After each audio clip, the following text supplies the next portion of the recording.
Il est venu à la chanson, dit-il, en écoutant des disques, en se disant que ça devrait être marrant d'être Alain Souchon et puis qu'il pourrait s'habiller en noir comme Barbara. Alors un jour, il a débarqué derrière son piano et depuis c'est un succès. Il réussit à toucher son public en célébrant l'anecdotique, le banal de nos vies parce qu'il confine peut-être à l'essentiel. Ces instantanés, il les aime à tel point qu'il s'est même découvert photographe. Vincent Delerme est avec nous. Et bonjour. Alors, des saucisses, bonjour. Les routes du sud de la France, la neige en Suisse ou encore un stand d'auto-tamponneuse fermée. Vous revoilà avec des instantanés. C'est ces petits riens maintenant, même aussi en photo. Ouais, en plus, c'est ce qui accompagne la vie de tournée en fait. C'était à l'occasion de la sortie du DVD de la tournée. Souvent, les gens se demandent un peu à quoi ça ressemble la vie qu'on peut avoir quand on est en tournée. Ils imaginent des trucs un peu, pas forcément de jet set, mais enfin, très...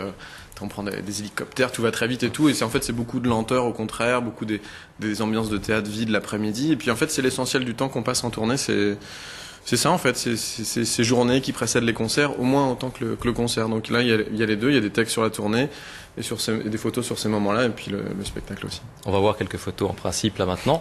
Vous aimez à ce point Martine Parra? Ouais, beaucoup, parce que ce genre de photographe d'une manière générale. Ouais. C'est un petit clin d'œil une fois de plus.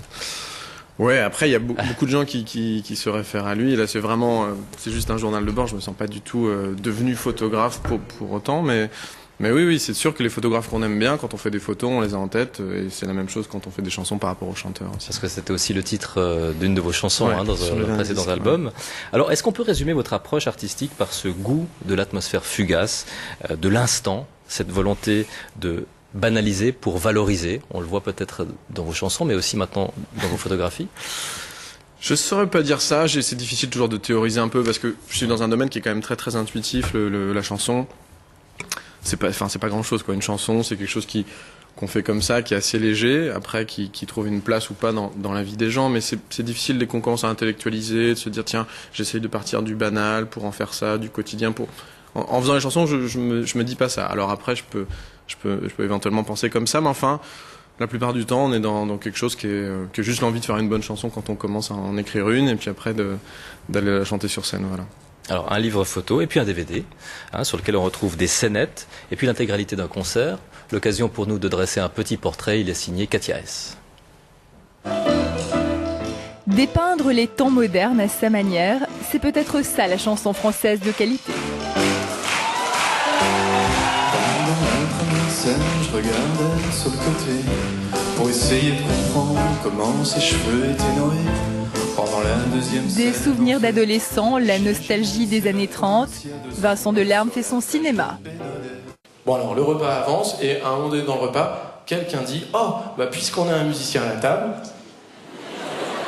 ce serait marrant que tout le monde dise un petit peu ce qu'il aime bien écouter comme musique. » Espiègle, drôle, éternellement bavard, l'artiste est un véritable comédien. Il n'hésite pas à se travestir. On a une relation comme ça, et moi je passe la soirée avec Sylvain. Pendant qu'elle masque le papier peint, on est resté indépendants.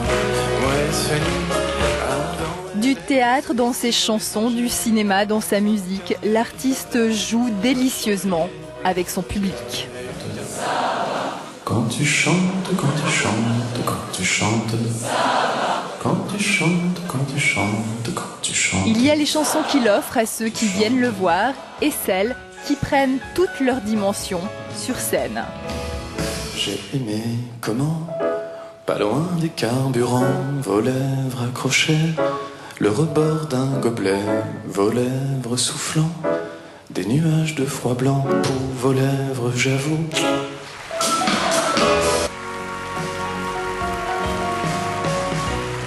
De l'humour, de l'absurde, de l'invention, Vincent Delerme impose de plus en plus son univers.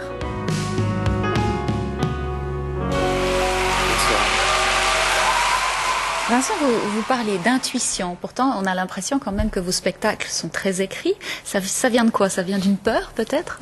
Sûrement. Au départ, oui, c'était quand j'étais piano-voix, je me disais, oh là là, il faut pas que j'y aille comme ça, au front, juste avec 1h30 de chanson, tout seul au piano. Il faut qu'il se passe d'autres choses donc j'avais fait des voix off. Et au début, je construisais beaucoup de spectacles comme ça, effectivement. Un peu par peur que les gens s'embêtent, effectivement. Et puis, c'est resté, même avec des musiciens.